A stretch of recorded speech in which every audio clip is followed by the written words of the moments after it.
هذا من شيعته وهذا من عدوه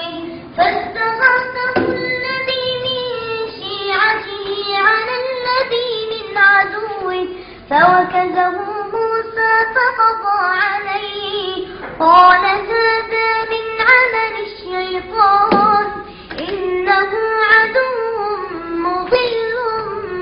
مبين قال رب إني ظلمت نفسي فاغفر لي فغفر له إنه هو الغفور الرحيم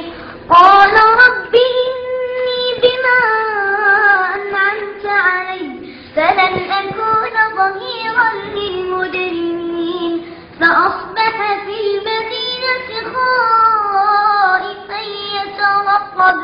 فإذا الذي استنصره بالأمس يستصرخه قال له موسى إنك لغوي مبين فلما أراد أن يبطش به فلما أن أراد أن يبطش بالذي هو عدو لهما قال يا موسى أتريد أن تقتلني كما قتلت نفسا بالأمس إن تريد إلا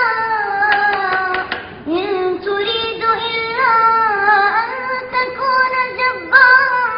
في الأرض وما تريد أن تكون من المصلحين وجاء رجل من أقصى المدينة يسعى قال يا موسى إن الملأ يأتمرون بك ليقتلوك فاخرج إني لك من الناصحين فخرج منها خائفا يترقب